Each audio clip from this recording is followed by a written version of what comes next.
ये परमार्थ करना सीखेगा जिसने अपना हित सोच लिया कि मेरा हित इसमें है।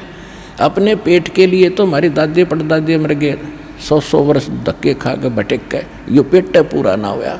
और जब हम परमार्थ करेंगे, जब देखना अपना भी हित होगा और पूरे विश्व का भी हित इसी में होगा।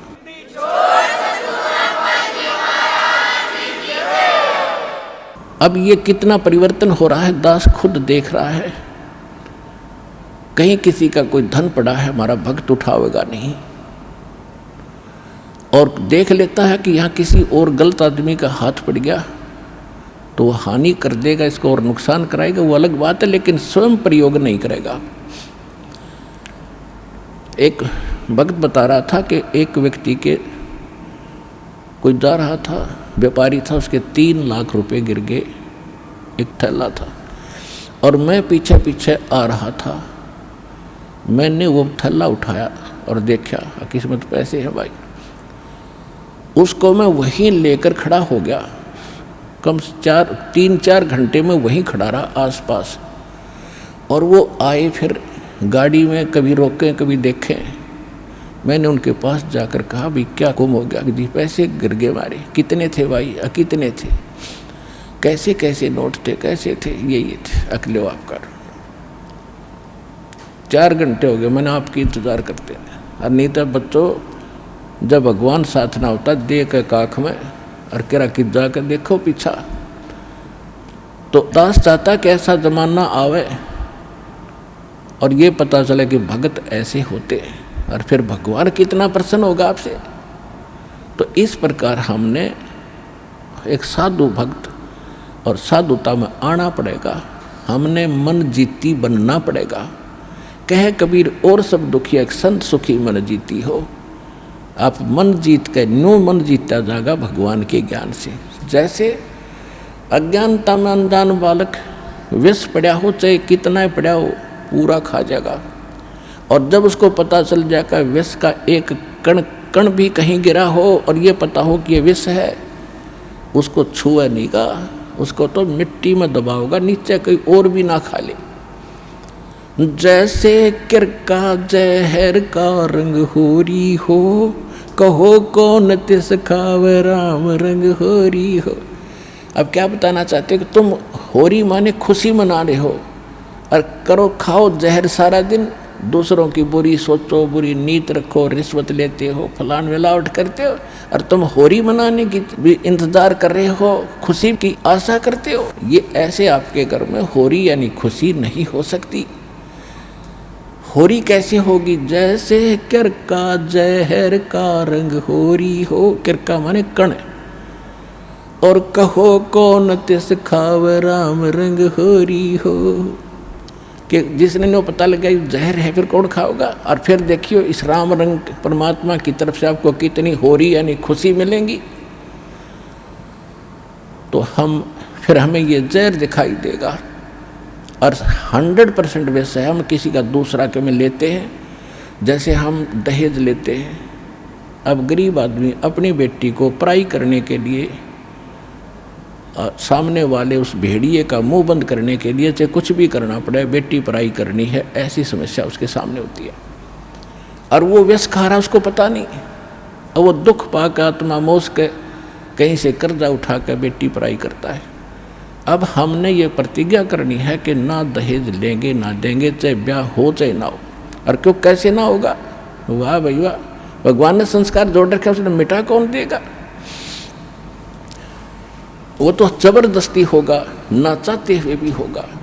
ये तो हम बकवाद करते हैं, सिर्फ इन पैसे वालों ने शुरू की थी, मायादारी मस्करों ने। और मीडियम स्तर के गरीब व्यक्ति तो बेमतलब उस परंपरा में पीछे जाते हैं। तो हमने ये नहीं करना है, क्योंकि ये फिर हमने देना पड़ेगा अगले जन्म में।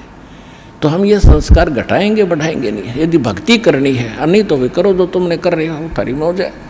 फिर भक्ति और मोक्ष की इंतजार मत करिए। यदि मर्यादा भंग करके चलोगे तो मर्यादा में रहो, आप भी सुखी, आपके बच्चे भी सुखी, आपकी बेटी भी सुखी रहेगी, क्योंकि आप उसको भगवान से जोड़ दो। जब भगवान साथ होगा तो उसकी कमी किस चीज़ की रह जाएगी? जब नितर भक्ति सच्चे मन तक करेगी, वह लगन से रहेगी, मर्यादा में रहेगी, अगले कुल को भी सुधार देगी हमारी बेटी जा करके। उनको विवश होना पड़ेगा उसकी साधना को और उसकी नेचर को देख करके। तो इसी प्रकार ये प्रचार होगा।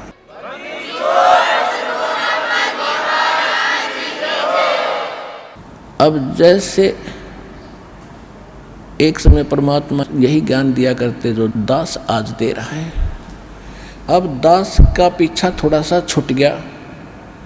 इन मूर्ख लोग जो हमारे धर्मगुरु होया करते थे, स्वार्थी टट्टू, पहले पूर्वज हमारे कबीर साहब के पीछे लग रहे थे, हमें बहका दिया करते थे, कबीर साहब झूठ बोल रहे हैं, कबीर जी झूठ बोलते हैं, ये झूठा है, ब्रह्मा विष्णु में इसको ऐसे बताता है। अब यही शुरुआत इस दास के साथ हुई थी, लेकिन परमात्मा ने पहले प्रबंध कर रखा था, आपको शिक्षित किया,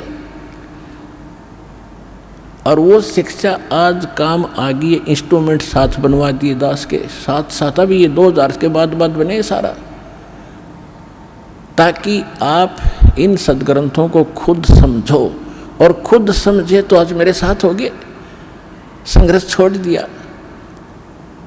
और ज्ञान का ऊपर संघर्ष खत्म होगा, और आज ये विश्व में फैल रहा है, निर्बाध फैलेगा, क्योंकि यह सच्चाई है, भगवान का वचन है, इसको कोई रोक नहीं सकेगा। अगर इसको कोई रोकने का व्यर्थ प्रयत्न करेगा तो वो अंधा गधा होगा।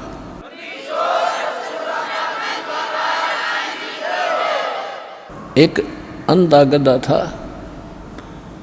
और रेल की पटरी के बीच में खड़ा था। उधर से ट्रेन आ गई, कुछ दूरी पर थी। उसने सोचा, अंधे गधे ने, कि ये तेरी तरफ कोई आ रहा है तुझे डिस्टर्ब करने के लिए, और गधे के पास अपनी 2 लात होया करें पिछली, कोई उसको डिस्टर्ब करता है तो उसका दोनों लात ठोक्या करो। तो उस अंधे गधे ने देखा कि इस साइड से कोई गड़बड़ है, जिधर से ट्रेन आ रही थी उसी तरफ पैर कर लिए पिछले, और जब निकट ट्रेन आई तो उसने सोचा मुझे दुखी कर रहा है, ये छेड़ रहा है, मतलब यानी ट्रेन के मार्ग में अवरोध बना खड़ा था वो, और ट्रेन के लात मारी, दोनों दलती ठोकी। जब निकट आ लिया, वो उठाकर ट्रेन ने पटक दिया, टुकड़े टुकड़े हो गया बाई के। तो ट्रेन उस अंधे गधे से रुक नहीं सके थी, वह उसकी मूर्खता और अज्ञानता थी, उसने दिखा नहीं था। इसी प्रकार जो परमात्मा के सतभक्ति रूपी ट्रेन का अगर कोई बाधक बनेगा तो अंधा गधा होगा, ये सोच लेना, सीधी सी बात है।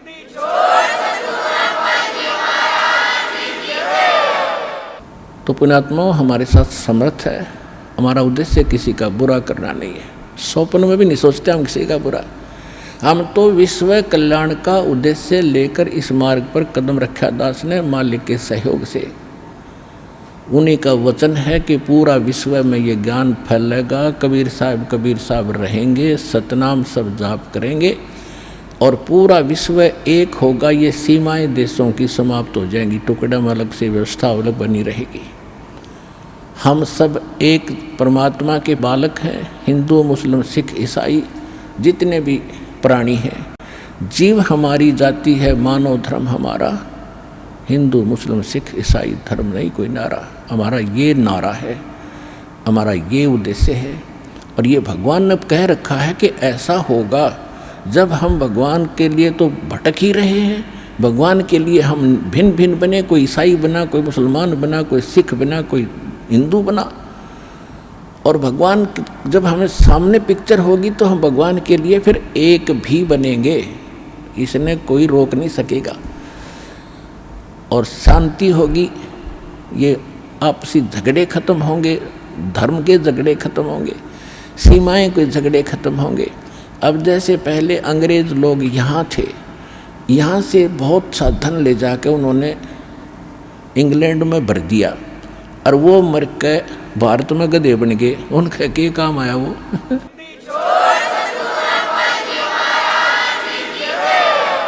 तो उन मूर्खों के काम आया, वो कर्म बिगाड़ गए। तो यह आँख, ये अंधेरा हटेगा आपका।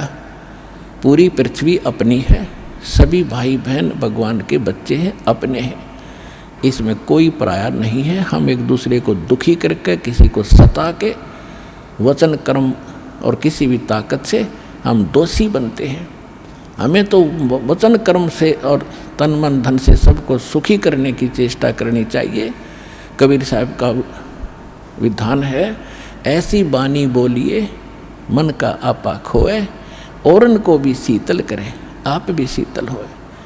तो इस प्रकार के फार्मूले अपना अपना के इस भक्ति मार्ग को सफल करना पड़ेगा और कोई इसका तरीका नहीं है। पुण्यात्माओं, परमात्मा हमें क्या गाइडलाइन देते हैं? नाम सुमर ले सुकर्म कर ले, कौन जाने कल की खबर नहीं पल की। नाम सुमर ले सुकर्म कर ले, कौन जाने कल की खबर नहीं पल की।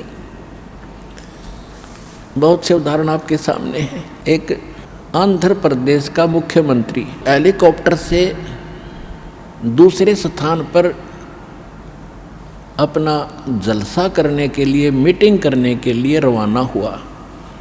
उसकी स्वागत में, उसके आगमन के स्वागत में उसके जो कर्मचारी अधिकारी और उसके साथी उसे लाभ लेने के चक्कर में कि जो खुदा मान रखा था उन्हें, उसके लिए फूलों के हार लिए खड़े, उसके लिए बड़ी बड़ी स्टेज लगा रखी और खाने के लिए व्यवस्था कर रखी।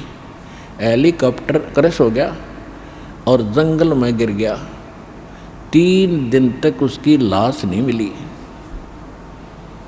और वहाँ से उड़ा जब उसने पता नहीं कि वो ला रखी थी, ये करूँगा, वहाँ ऐसे कर दूँगा, उसको ऐसे कर दूँगा, उसको ऐसे फांसी दे दूँगा, उसको ऐसे लाभ दे दूँगा, और आगे के बनाएगी। फिर पीछे तू पशुआ की जे गद्दा बैल बनाई, ये 56 भोग कहाँ मन भोरे है कित कुरनी चरने जाई।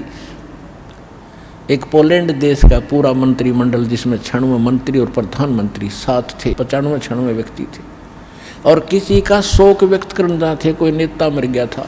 एक के जहाज में सारे बैठ गए और उस समय क्रैश हो गया, दुर्घटनाग्रस्त हो गया, सारे मर गए 1 सेकंड में। खा कहिए, और बाकी बचे हुए फिर प्रधानमंत्री तैयार हो गया, खा ये मैं कर दूंगा, कला तोड़ दूंगा। तो बिना ज्ञान के नू डले ढोरे भाई, इससे बचना पड़ेगा, भगवान जपना पड़ेगा और मन को जीतना पड़ेगा इस ज्ञान के आधार से, तब सुखी और परलोक प्राप्ति होगी।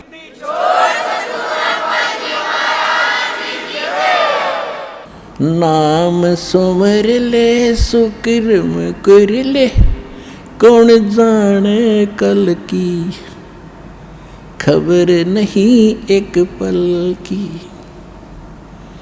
कोडी कोडी माया जोड़ी, तन बात करी छल की।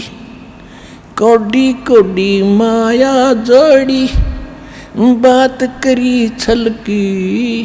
पुण्य पाप किली बांधे पोटरिया, या कैसे हो हल्की खबर नहीं पल की। नाम सुमर ले सुकर्म कर ले, कौन जाने कल की खबर नहीं पल की। मात पिता परिवार भाई बंधु, ये तरिया मतलब की। मात पिता परिवार भाई बंधु, या तरिया मतलब की। चलती बरिया कोई न साथी, या मट्टी जंगल की खबर नहीं पल की। नाम सुमर ले सुकर्म कर ले, कौन जाने कल की खबर नहीं पल की। तारों बीच चंद्रमा जो झलके, तेरी महिमा जला झलकी। जैसे कोई नेता बन गया है, कोई अधिकारी कर्मचारी, कोई इंजीनियर, डॉक्टर, जज और कोई मंत्री, प्रधानमंत्री बना हुआ है। आज कहते हैं आप ऐसे चमक रहे हो इन अन्य नागरिकों में जैसे चंद्रमा तारों के बीच में शोभा पाता है। और यदि आप जी ने भक्ति नहीं करी तो क्या होगा। तारों बीच चंद्रमा जो झलके, तेरी महिमा झला झलकी, फिर बने कुकरा बेस्टा खावे, बने कुकरा बेस्टा खावे, अब बात कर बल की, खबर नहीं पल की। कहते फिर कुत्ता बनकर टट्टी खागा, अब तू ताकत दिखा रहा है अपने पद की या कोई और किसी कारण से, भूल गया तू भगवान के विधान को। तारों बीच चंद्रमा जो झलके, तेरी महिमा झला झलकी, बने कुकरा बेस्टा खावे, अब बात कर बल की, खबर नहीं पल की। नाम सुमर ले सुकर्म कर ले, कौन जाने कल की, खबर नहीं पल की। नाम सुमर ले सुकर्म कर ले, कौन जाने कल की, खबर नहीं पल की। ये संसार रहने का सपना, जैसे ओस बूंद जल की, ये संसार रहने का सपना, जैसे ओस बूंद जल की। सतनाम बिन सब है साधना, सतनाम बिन सब है साधना, या गारा दल दल की, खबर नहीं पल की। नाम सुमर ले सुकर्म कर ले, कौन जाने कल की, खबर नहीं पल की। एक समय एक भक्त बता रहा था कि जब मैं रिक्शा चालक था, अब रिक्शा चालक ने नूर है कि कार हो, जब आनंद हो, मेरे पास कार होती तो बस पता नहीं कितनी कमाई करता, ठाठ से रहता। जब मेरे पास से कार निकलती और मैं रिक्शा पर चला रहा होता तो कार घनी याद आया करती। एक दिन सपने में मुझे कार मिल गई, और कार मिल गई तो फुल स्पीड पर चला रहा उसको, और रोकना चाहा, ब्रेक लगाने के लिए मैंने जोर से पैर मारा, मेरी वह रजाई थी वह पार्टी की, उसका माँ का पैर निकल गया बीचों बीच। अब एकदम आँख खुली, झटका लग गया कि गाड़ी तो रुकी नहीं, देखा था इतना पार बाहर आ रहा रजाई तो कित की कार, किसके स्पीडर के ब्रेक। अब सपना टूटने बाद से पता चला उसने किसी थी वह कार। ऐसे आपकी मृत्यु होगी, आपका सपना सा टूटेगा और आप देखोगे कौन बेटा था, कौन बेटी, कौन कार, कहाँ हमारी कोठी थी। यम के दूत बाँ पकड़ रहे होंगे, चल बच्चा हम बताएंगे तेरी कहाँ कोठी थी, अब नरक में है तेरी कोठी, वहाँ चल। ये संसार रहने का सपना, जैसे ओस बूंद जल की। सतनाम बिन सब है साधना, यानी सच्चे नाम के अतिरिक्त, इस सही साधना के अतिरिक्त आप जो भी भक्ति करते हो तो इसमें यहीं फंसाए रखने वाली है, ये बाहर नहीं निकाल सकती। जैसे दलदल से बाहर निकलने के लिए अन्य साधन की आवश्यकता होती, अपने ही पैरों से हाथ पैर मारकर नहीं निकल सकते। सतनाम बिन सब है साधना, या गारा दल दल की, खबर नहीं पल की। नाम सुमर ले सुकर्म कर ले, कौन जाने कल की, खबर नहीं पल की। अंत समय जब चले अकेला, तेरे आंसू ने ढल की। अंत समय जब चले अकेला, तेरे आंसू ने ढल की।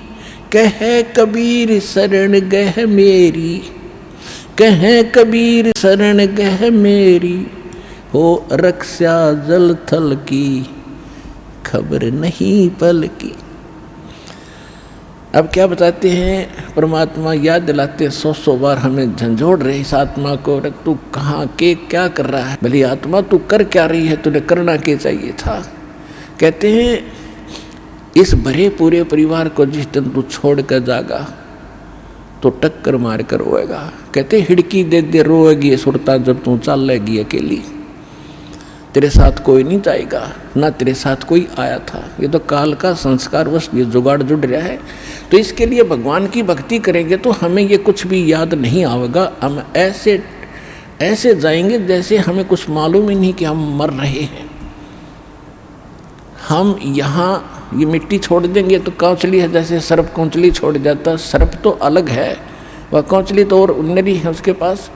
तो इसी प्रकार हमारी इस बॉडी के अंदर और बॉडी है जो ओरिजिनल है, और इस मिट्टी वाली से उसके अंदर हमने वह शक्ति पैदा करनी है। जो पाप करते वो पाप इकट्ठे हो जाएंगे, पुण्य और भक्ति करेंगे वो भक्ति से उसमें ताकत आ जाएगी।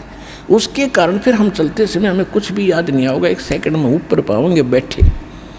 और यदि हम भक्ति नहीं करते हैं और फिर याद करते हैं, ओहो ये रह गया वो रह गया, फिर मृत्यु के बाद वहीं कुत्ते गधे बनकर वहीं घूम रहे होते उन्हीं गलियों में, और अपने परिवार के सदस्यों के लठ खा रहे होते। तो इस प्रकार हमने ये क्या बताना चाहते हैं कि अंत समय जब चले अकेला फिर रोएगा तू कि मेरा कुछ भी नहीं रहा, मेरे साथ कोई चल नहीं रहा, ये क्या बनी। और परमात्मा कहते मैं रोज बताया करता, प्रतिदिन यही सब समझाया करता, तेरा साथी कोई नहीं है, तेरा साथी मैं हूँ, मुझे तू भूल चुका है। तेरा यहाँ भी जो संस्कार है बच्चों का, परिवार का, माता पिता भाई बहन पति पत्नी का, इसने भी मैं सेट करवाऊँगा, थोड़ा सुलझेड़ा करवाऊँगा, तुम्हारा इस संस्कार को ढंग से निमटवा दूंगा सबका जो मेरी शरण में आगे, और फिर सारा न मोक्ष कर दूंगा।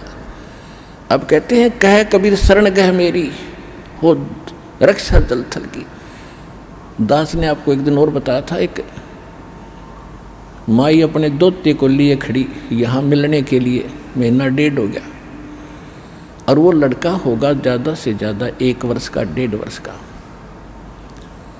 वो क्या बता रही थी कि एक बड़ा बाल्टी थी, उस बाल्टी में चढ़ गया, नो मतलब बच्चा चढ़ता चढ़ता भरी थी पानी बाल्टी की, मुँह गिर गया। और हम कहीं बातें कर रहे थे, काम कर रहे थे।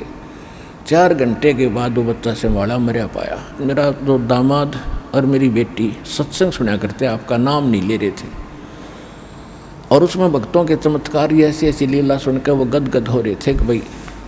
तो उस दिन उसके पिता ने यह पुकार करी थी, अगर भगवान जब सब कह रहे हैं और धरती पर भगवान है तो आज मेरा बालक जिंदा हो जाए। नो टक्कर मारी और 4 घंटे पानी में मुँह पर बालक दस मतलब है निबोड़ के सांस आ जा। और काफ़ी देर वो बाहर भी रख लिया था। जब वो उसका पिता आया, जब उसने ये पुकार करी, 2 सेकंड में बच्चे ने हिचकी ली और ऐसे आँख खुल गई। बोल सतगुरुदेव के।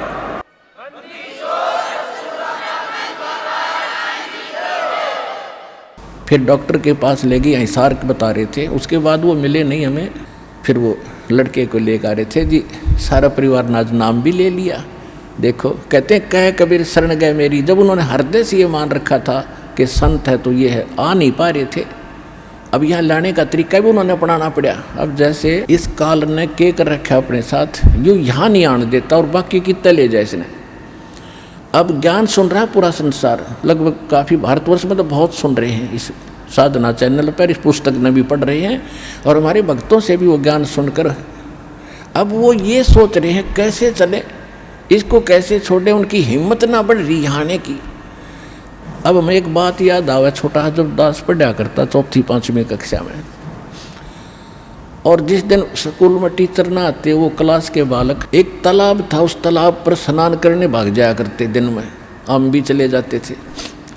और क्या करते थे, एक वृक्ष था बट वृक्ष, और उसका ऐसे लंबा सा टहनी डाली ऊपर जा रही थी, और उस पर चढ़ कर छलांग मारा करते जल में। और एक बच्चा चढ़ गया ऊपर, पहली बार चढ़ गया ऊपर, और तक कूद गया उस पर, ना छलांग लगी, और नो बैठा बैठा ना नीचे उतरा जा उस पर, और ना छलांग लगाई जा। नो वो और तक कह रहे लगा दे छलांग, कुछ ना मैं ना हूँ। क्या हुआ कि एक बंदर का डले मार रहे थे दूसरी साइड में, और बच्चे वो भागता भागता उसी पेड़ पर चढ़ गया और उसी टहनी पर चढ़ गया। उसने देखा बंदर आ गया, वो फटते ही कूद दिया उसने, उस तालाब में छलांग मार गया वो लड़का उस बंदर के डरते। और बंदर दिख के, और फिर उसका ऐसा दिल खुला, फिर उनसे भी ऊपर जाकर छलांग लगाने लग गया।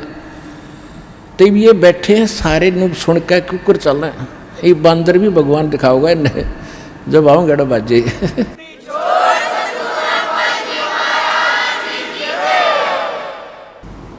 परम पिता परमात्मा पूर्ण ब्रह्म सर्व सृष्टि रचनहार कबीर परमेश्वर जी की असीम रजा से आप सभी पुण्यात्माएं परमात्मा की महिमा सुनने के लिए उपस्थित हुए। परमेश्वर की कृपा से ये सब आपके ऊपर रहम हुआ है। आपको ऐसे समय में मानव शरीर प्राप्त हुआ है, स्त्री या पुरुष का, और पिछले संस्कार से ही आपके अंदर परमात्मा पाने की प्रेरणा प्रबल रही है। बचपन से ही आप कोई ना कोई साधना कर ही रहे थे। तो जो साधना कर रहे थे हम उसको सही मानकर ही कर रहे थे। जब तक हमें ओरिजिनल और डुप्लीकेट का ज्ञान नहीं होता तब तक हम डुप्लीकेट नोट को भी छुपा कर सीने से लगा कर रखते हैं। और जिस समय हमें कोई ज्ञान करा देता है नकली और असली दोनों साथ साथ रख के, तो फिर हम दुख तो बहुत होता है कि मैं ठगा गया और नकली नोट लिए फिर रहा था, लेकिन उसका अब कोई यूज नहीं, उसको फेंकना ही पड़ता है। तो पुण्यात्माओं, जो साधनाएं हम कर रहे थे वो शास्त्र विधि त्याग करके मनमाना आचरण था। श्रीमद् भगवत गीता अध्याय नंबर 16 के श्लोक 23 और 24 में स्पष्ट किया है हमारे सदग्रंथों में परमात्मा ने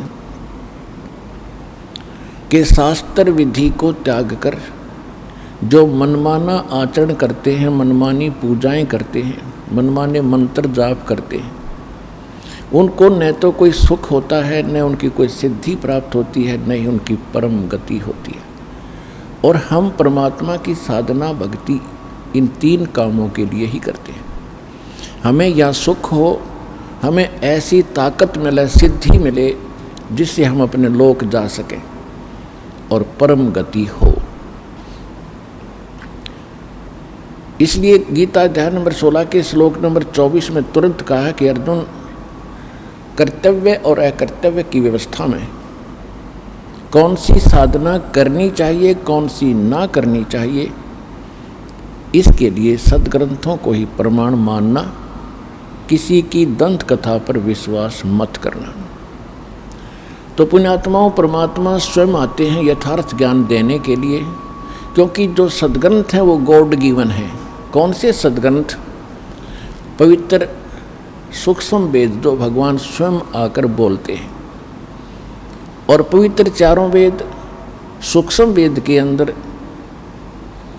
वो तो कंप्लीट इन ऑल रिस्पेक्ट है, ऑल इन वन है, जिसमें 4 वेदों वाला भी ज्ञान है, श्रीमद् भगवत गीता का भी ज्ञान है, और जिसके अंदर इन पुराणों का भी निष्कर्ष है कि ब्रह्मा विष्णु महेश की क्या स्थिति है, ये अजर अमर हैं या नहीं हैं, इनकी जन्म मृत्यु होती है या नहीं है, इनके माता पिता हैं या नहीं है।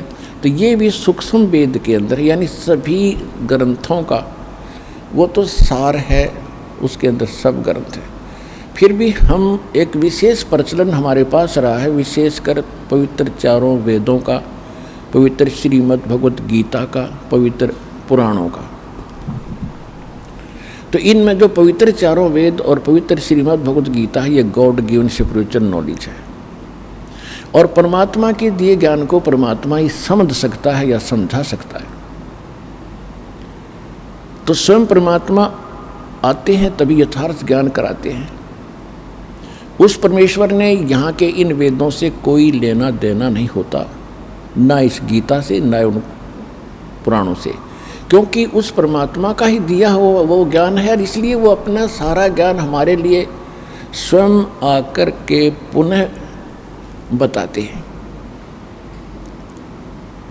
और इन वेदों को और गीता को हम एक बहुत ही अच्छे ऑथेंटिक सत्य ज्ञान युक्त मानते रहे हैं हम हिंदू धर्म के सभी पुण्यात्माएं। तो इन वेदों और गीता को समझना कोई जीव के बस की बात नहीं। ये तो परमात्मा बुद्धि देता है अपने कृपा पात्र को, तब ये वेद और गीता समझ में आती है। आज तक ये वेद और गीता न तो श्री ब्रह्मा का, न विष्णु जी का, न शिव जी का, किसी का समझ में नहीं आई। और न ही इन ऋषि महर्षियों को, even writer of the Vedas and Gita and Puranas Shri Ved Vyas ji, ये भी इन सदग्रंथों से अपरिचित थे, इनके ज्ञान से अपरिचित थे। अब ये बात अगर 100 साल पहले कोई कहता, 200 वर्ष पहले कोई कहता तो बहुत बुरी लगती और ना जाने कितना विरोध होता। यही बातें परमात्मा ने 600 वर्ष पहले कहा था। परमात्मा के साथ कितना संघर्ष और विरोध हुआ था, और उसी ने दास को ज्ञान दिया, और दास ने ये आज से 20 वर्ष पहले कहना शुरू किया था। और दास के साथ कितना संघर्ष हुआ ये सर्वविदित है। 21 महीने जेल भी झूठे केस में दास ने रहना पड़ा। साथ में आपके भाई बहन जो हमारे साथ संघर्ष कर रहे थे, आपके भाई पहले से लगे थे, इस ज्ञान से परिचित थे, उन्होंने भी बहुत संघर्ष किया इस ज्ञान को आप तक पहुंचाने के लिए।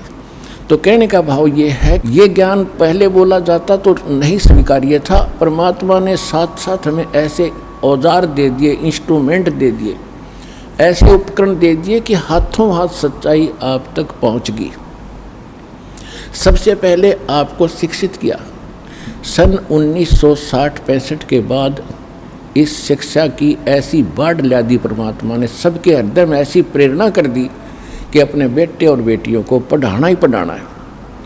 ये तो हमें पता है कि शिक्षा के बाद कितनों को सर्विस मिली है जिस उद्देश्य से पढ़ा करते थे, लेकिन अब दास की आंखें परमात्मा ने जो खोल दी, पता चला है कि मालिक ने इसलिए पढ़ा था कि मेरे बेटा बेटी मुझे पहचान सकेंगे। आज तक यही अंधेरा रहा कि हम भगवान को पहचान नहीं सके, सदग्रंथों को हम समझ नहीं सके। जिनको हम विद्वान मानते थे वो संस्कृत भाषा तो जानते थे, व्याकरण भी बढ़िया थी, लेकिन वेद गीता और पुराणों का वो कैखा नहीं जानते थे। तो पुण्यात्माओं, सौभाग्य आपका, ये सारा खेल भगवान कर रहे, कबीर भगवान आपके लिए। हमारी बुद्धि तो बाद में काम करेगी कि परमात्मा ने ये लीला क्यों की थी। आज देख लो पढ़ाई के ऊपर कितना न्योछावर हो रहे हैं। सब परिवार अपने बेटा बेटियों को ट्यूशन लगवाते हैं, और जो भी होमवर्क टास्क वर्क किसी तरह कराना पड़े, कितनी कॉस्टली पढ़ाई बना दी, पढ़ाते ही पढ़ाते। और ये हमें मालूम है कि 10% ही पढ़ाई का जिस उद्देश्य से पढ़ रहे हैं वो लाभ उठाते, 90% अपना दैनिक कार्य ही कर रहे हैं। तो इसलिए हमें परमात्मा ने शिक्षित किया कि आप भगवान को पहचान के और भक्ति करके इस दीर्घ रोग का नाश करवा लोगे, फिर सदा सुखी होगे। असली पढ़ाई तो अब शुरू होगी आपकी, जो दास पढ़ा रहा है। ये शिक्षा आपका यहाँ भी काम आएगी और परलोक भी सुधरेगा, सतलोक चले जाओगे तो सदा सुखी रहोगे।